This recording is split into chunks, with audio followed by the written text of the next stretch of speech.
on it in fat, red letters. I always thought it was funny how she couldn't wait to become American, but once we lived in America, she surrounded herself with things from back home. We have a Santo Niño in our curio cabinet, pancit and chicken adobo in our refrigerator, and that apron. Stupid apron.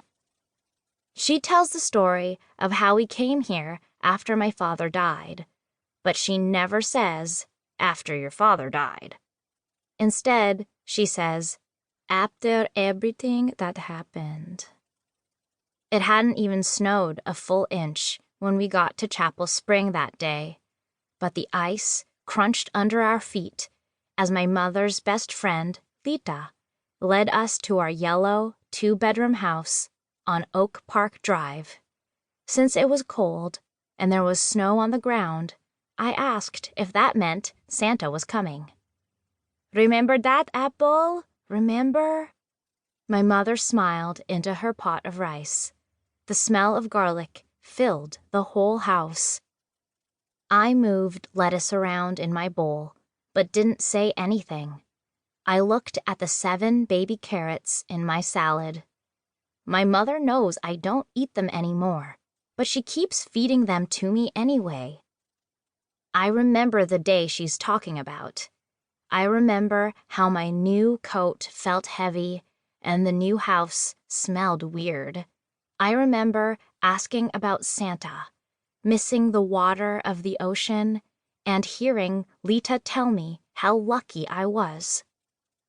I stabbed the carrots one by one with my fork and set them aside on a napkin next to my plate. The oil from the salad dressing soaked through and onto the table because my mother buys the cheapest brand of napkins, the cheapest brand of everything. She eyed the napkin. "I thought carrots were your favorite." She pointed at me with her spoon. "Carrots make good eyes, you know." I've been having the same carrot conversation with her for 5 years, but my mother and I are like a merry-go-round when it comes to conversations. We've run out of new things to talk about, so instead, we talk about the same things over and over.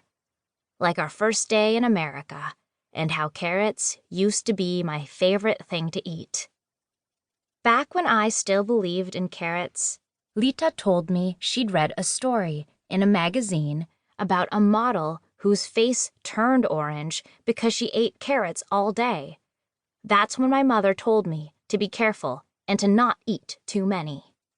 "You used to eat lots of carrots," she said. "I waited on you to turn orange." Here's a secret, though. Carrots were never really my favorite. I hated how their grisly skin snapped between my teeth, and how they tasted not really sweet and not really bitter.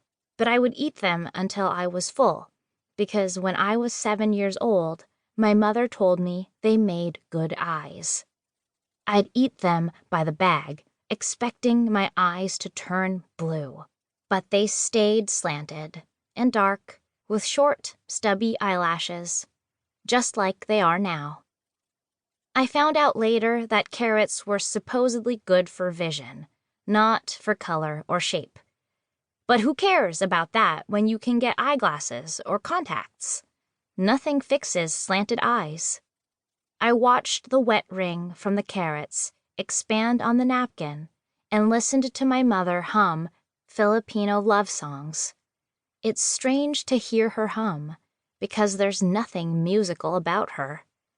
I don't think she realizes she does it. If she did, she would stop. "When we were at the mall yesterday, I saw a guitar for only $20, I said.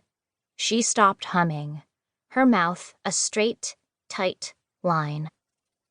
I speared a piece of sliced onion and let it dangle, then fall. "You said I could get one if I found one that was cheap enough." My mother sighed. "School just started. You need to focus on schoolwork." "I make honor roll every year. You're too old for toys." "How am I going to be..."